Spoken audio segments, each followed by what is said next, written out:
मोहतरमा मरियम नवाज साहिबा अगे हाथ जोड़ के अपील करना वा कि मोहतरमा साहिबा या तो मैनू इत्थे मार दे, मेरी कबर बना दे, या फिर मैनू मेरा इंसाफ दे दे। मैं रुल गया वां, मैं कित्थे जावां। वो मेरी बेटी भी है, मेरे उसदे प्यो की उम्र दा वां। मैनू कुछ एहसास होना चाहिए कि बाबे नू 9-10 महीने हो गए ने बैठे नू, मेरा इन्ना ते फैसला कर सकती है। तो मेरी अपील है मोहतरमा मरियम नवाज साहिबा अगे कि बेटा मैं तेरे प्यों की उम्र दा वां ते मेरा कोई फैसला कर। मैं कहना जी अगर सारिਆਂ की माँ है तो मैं इनू भी बच्चा समझ लवे तो मेरा इंसाफ करे। मैं इत्थे धुप्प च भी सड़ना वा, रात में इत्थे ही गर्मी च मरना वा, तो मेरे नाल केड़ा सलूक है। इस सलूक तो मावां अपने बच्चों नाल नहीं करदियां। अस्सलामुअलैकुम ख़वातीनो आज़ाद, मैं आपका मेज़बान अहमद ताहिर और आप देख रहे हैं पीसफुल पाकिस्तान। इस वक्त मैं सड़क पे आप देख रहे हैं बैठा हूँ और ये जब मेरे साथ बुज़ुर्ग मौजूद है, ये कोई आम पर्सन नहीं है, ये करोड़ों के मालिक है और इनकी कई किले ज़मीन जो है उस पर कब्ज़ा कर लिया जाता है। हम रैंडमली यहाँ से गुज़र रहे थे तो हमने जब इनसे पूछा कि आप यहाँ पे क्यों बैठे हैं तो इन्होंने बताया कि मेरी ज़मीन पे एक ASI जो कि अब रिटायर्ड हो चुका है उसने कब्ज़ा किया हुआ है और इनकी काफ़ी ज़मीन है। ये इनसे बात करते हैं, जानते हैं ये सारी कहानी है क्या और ये कब से यहाँ पे मौजूद है। अस्सलाम वालेकुम। वालेकुम सलाम। मैनू ये दसो बाबा जी ਤੁਹਾਡਾ ਨਾਮ ਕੀ ਹੈ? मेरा नाम शमशाद रंधावा है।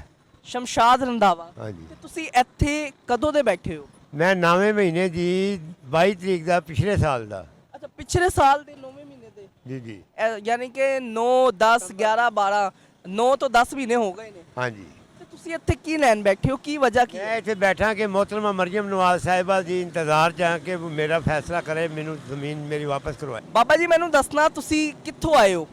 मैं कराची तो आया जी। ਕਰਾਚੀ ਤੋਂ। हाँ जी। ਤੇ ਤੁਹਾਡੀ ਜਿਹੜੀ ਜ਼ਮੀਨ ਹੈ ਉਹ ਕਿੱਥੇ ਹੈ? ननकाना साहब चक नंबर 371 यंगसनाबाद।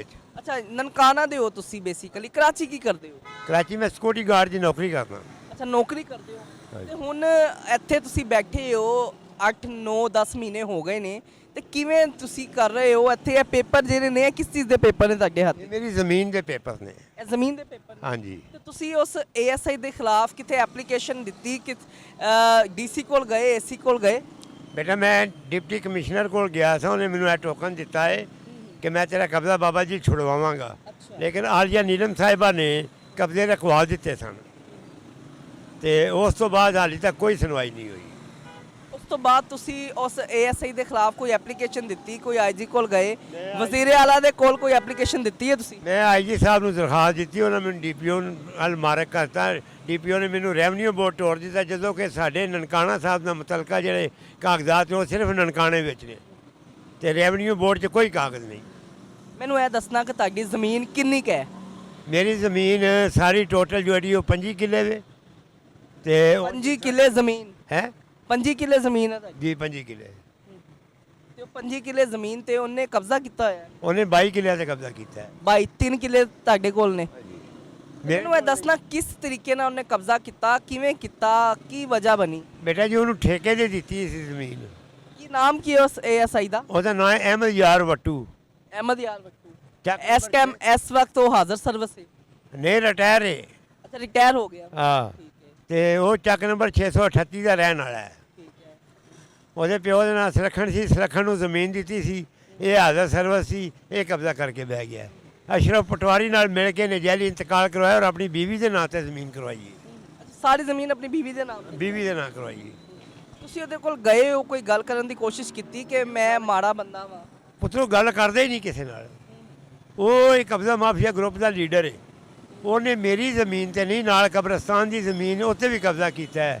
ਹੋਰ ਗਰੀਬ ਘਰ ਨੇ 2-4 ਉਹਨਾਂ ਦੀ ਜ਼ਮੀਨ ਤੇ ਵੀ ਕਬਜ਼ਾ ਕੀਤਾ। ਕੋਈ 35-36 ਕਿੱਲੇ ਜ਼ਮੀਨ ਕਬਜ਼ਾ ਕਰਕੇ ਸੰਭਾਲ ਕੇ ਬੈਠਾ ਹੈ। ਮੈਨੂੰ ਇਹ ਦੱਸਣਾ ਇੰਨੀ ਜ਼ਮੀਨ ਤੇ ਕਬਜ਼ਾ ਕੀਤਾ ਹੈ ਹੋਰ ਵੀ ਲੋਕਾਂ ਦੇ, ਕਦੀ ਕਿਸੇ ਨੇ ਕੋਈ ਆਵਾਜ਼ ਨਹੀਂ ਉਠਾਈ, ਕੋਈ ਅਦਾਰੇ ਕੋਲ ਨਹੀਂ ਗਿਆ, ਕਿਸੇ ਨੇ ਆਵਾਜ਼ ਕਿਉਂ ਨਹੀਂ ਉਠਾਈ? ਇਹਦੀ ਕੀ ਵਜ੍ਹਾ ਹੈ? ਉਹ ਲੋਕ ਡਰਦੇ ਨੇ ਉਸ ਕੋਲੋਂ, ਮੈਂ ਡਰਦਾ ਨਹੀਂ।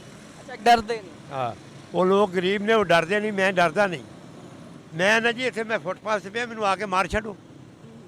ਹਾਂ ਮੈਂ ਨਹੀਂ ਡਰਦਾ, ਮੈਂ ਆਪਣੇ ਹੱਕ ਵਾਸਤੇ ਬੈਠਾ ਹਾਂ। ਮੈਨੂੰ ਇਹ ਦੱਸਣਾ ਤੁਸੀਂ 9-10 ਮਹੀਨੇ ਤੋਂ ਇੱਥੇ ਮੌਜੂਦ ਹੋ ਤੇ ਕਿਵੇਂ ਤੁਸੀਂ ਸਿਸਟਮ ਚੱਲਦਾ ਹੈ, ਖਾਣਾ ਪੀਣਾ ਵਗੈਰਾ ਕਿੱਥੋਂ ਕਰਦੇ ਹੋ ਤੇ ਕੀ ਨਿਜ਼ਾਮ ਹੈ? ਸੜਕ ਤੇ ਤੁਸੀਂ ਬੈਠੇ ਹੋ, ਕੀ ਸਿਸਟਮ ਕਿਵੇਂ ਕਰਦੇ ਹੋ ਸਾਰਾ ਕੁਝ? ਬੇਟਾ ਮੇਰੇ ਬੱਚੇ ਪੈਸੇ ਭੇਜ ਦਿੰਦੇ, ਕਦੀ ਕੋਈ ਬੇਟੀ ਭੇਜ ਦਿੰਦੀ, ਕਦੀ ਕੋਈ ਬੇਟਾ ਭੇਜ ਦਿੰਦਾ ਤੇ 2 ਟਾਈਮ ਦੀ ਰੋਟੀ ਜਿਹੜੀ ਮੈਂ ਬਹਿਰੀਏ ਦਸਤਰਖਾਨ ਤੋਂ ਖਾ ਲੈਣਾ ਹਾਂਜੀ, ਤਾਂ ਮੇਰਾ ਗੁਜ਼ਾਰਾ ਹੁੰਦਾ ਹੈ। ਇੱਥੇ ਤੁਸੀਂ ਬੈਠੇ ਹੋ, ਪ੍ਰੈਸ ਕਲੱਬ ਤੁਹਾਡੇ ਸਾਹਮਣੇ ਹੈ, ਕਦੀ ਕਿਸੇ ਅਹੁਦੇਦਾਰ ਨੇ ਜਾਂ ਕਿਸੇ ਹੋਰ ਮੀਡੀਆ ਵਾਲਾ ਤੁਹਾਡੇ ਕੋਲ ਨਹੀਂ ਆਇਆ, ਉਹਨਾਂ ਨੇ ਪੁੱਛਿਆ ਨਹੀਂ ਕਿ ਤੁਸੀਂ ਇੱਥੇ ਇਹ ਬੈਨਰ ਲਾ ਕੇ ਬੈਠੇ ਹੋ, ਕੀ ਵਜ੍ਹਾ ਹੈ? ਪ੍ਰੈਸ ਕਲੱਬ ਵਾਲੇ ਤਾਂ ਪੁੱਛਦੇ ਹੀ ਨਹੀਂ ਨੇ ਕਿਸੇ ਨੂੰ। ਪ੍ਰੈਸ ਕਲੱਬ ਵਾਲੇ ਨਹੀਂ ਪੁੱਛਦੇ, ਨਹੀਂ, ਉਹਦੀ ਕੀ ਵਜ੍ਹਾ ਨੇ? ਪਤਾ ਨਹੀਂ ਸਰ, ਮੈਂ ਕੀ ਕਹਿ ਸਕਦਾ ਵਾਂ। ਤੁਸੀਂ ਅੰਦਰ ਜਾਣ ਦੀ ਕੋਸ਼ਿਸ਼ ਕੀਤੀ ਹੈ ਪ੍ਰੈਸ ਕਲੱਬ ਦੀ?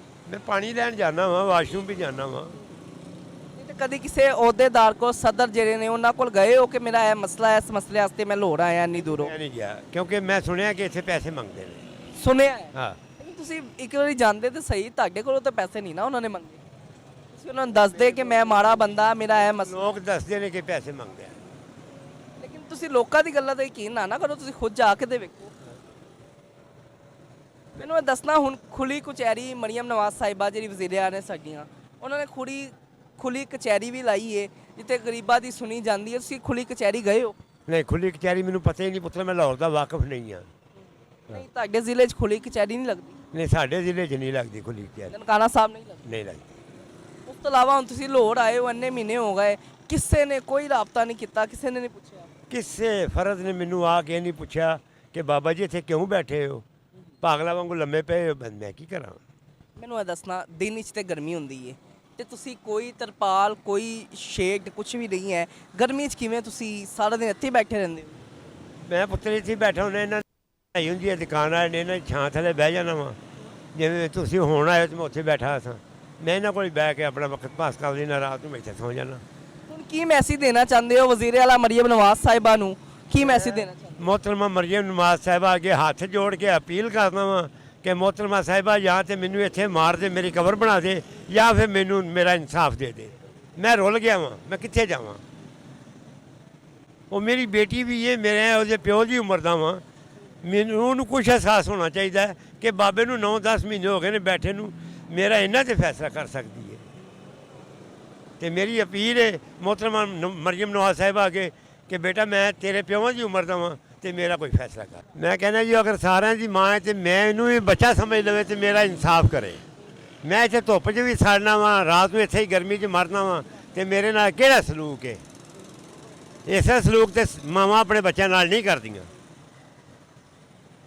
ਚਲੋ ਮੈਂ ਬੱਚਾ ਹੀ ਹਾਂ, ਮੈਨੂੰ ਤੇ ਮੇਰਾ ਇਨਸਾਫ ਦੇਵੇ, ਮੇਰੀ ਜ਼ਮੀਨ ਵਾਪਸ ਕਰਵਾਏ ਬਸ। ਅਗਰ ਤੁਹਾਡੀ ਜ਼ਮੀਨ ਵਾਪਸ ਲੈ ਦੇਣ ਤਾਂ ਤੁਸੀਂ ਮਰੀਮ ਨਵਾਜ਼ ਕੋਲੋਂ ਰਾਜ਼ੀ ਹੋ? ਮੈਂ ਬੜਾ ਮਸ਼ਕੂਰ ਹਾਂ ਉਹਦਾ, ਮੈਂ ਜ਼ਿੰਦਗੀ ਭਰ ਉਹਨੂੰ ਦੁਆਵਾਂ ਦਿੰਦਾ ਰਹਾਂਗਾ। ਮੈਂ ਨਾ ਕਿ ਅੱਲਾਹ ताला ਉਹਨੂੰ वज़ीर आज़म बनावे। हाँ, मेरी दुआ है। ये नाज़रीन बुजुर्ग बाबा जी मेरे साथ मौजूद थे, इनकी तमाम तरह आपने गुफ्तगू सुनी। मेरा कैमरामैन अगर आपको दिखाए कि ये फुट पार्क पे इस वक्त मौजूद है हम, ये साथ ही रोड है और लाहौर प्रेस क्लब के बिल्कुल सामने ये बैठे हुए हैं। लाहौर प्रेस क्लब के ऑपोजिट ये मौजूद है और 8 से 10 महीने यहाँ पे इन्हें किसी नहीं सुनी। वो कब्जा हो चुका है। पुलिस का रिटायर्ड एएसआई है जिन्होंने इनकी ज़मीन पे कब्ज़ा किया। इनके पास तमाम डॉक्यूमेंट्स भी मौजूद है, ये आप अपनी स्क्रीन पे देख रहे होंगे। ये हर जगह गए हैं, डीसी के पास भी गए हैं, इन्होंने आईजी के पास कंप्लेंट सेल में भी ये अपील की है। और ये अगर देखेंगे बैनर भी इन्होंने लगाया हुआ है और इस पर तमाम चीज़ें लिखी हुई हैं। कराची में ये गार्ड की नौकरी करते हैं और पिछले 9 से 10 महीने हो गए इन्हें ये यहाँ पे मौजूद है, लेकिन अभी तक किसी ने इनसे ये तक नहीं पूछा कि आपको क्या परेशानी है, आपका मसला क्या है, क्या आपको किसी मदद की ज़रूरत है कि नहीं। अब ये कराची से गार्ड की नौकरी छोड़ के लाहौर आया है इस उम्मीद पे कि हो सकता है मुझे इंसाफ मिल जाए, मुझे मेरी ज़मीन जो है वो वापस मिल जाए। बाबा जी आपकी ज़मीन तड़ी किन्नी क्या है? मेरी 22 किले ज़मीन है। 22 किले ज़मीन है, यानी कि आप देखें करोड़ों का ये मालिक है जो कि इस वक्त सड़क पे बैठा हुआ है और लंगर खाने से ये रोटी खाता है। अब कमेंट सेशन में मुझे आपने ये बताना है, क्या वज़ीर आला पंजाब मरीम नवाज़ साहिबा इस बुज़ुर्ग इंसान को इंसाफ देगी या नहीं, इसकी सुनवाई होगी या नहीं, इसकी जो ज़मीन पे नाजायज़ कब्ज़ा किया गया है और तमाम तर पेपर इनके पास मौजूद है, किस तरह पटवारी से मिल के जो है उस एएसआई ने इनकी ज़मीन अपने बेगम के नाम करवाई। तो आपने मुझे बताना है कि क्या इस शख्स को इंसाफ मिलेगा या नहीं। मेरी वज़ीर आला पंजाब मरीम नवाज साहिबा से हम्बल ये रिक्वेस्ट है कि इस बुज़ुर्ग को इंसाफ दिया जाए, इनकी जो ज़मीन है इन्हें वापस लेके दी जाए। इसी के साथ अपने मेज़बान को इजाज़त दीजिए। अल्लाह हाफिज़।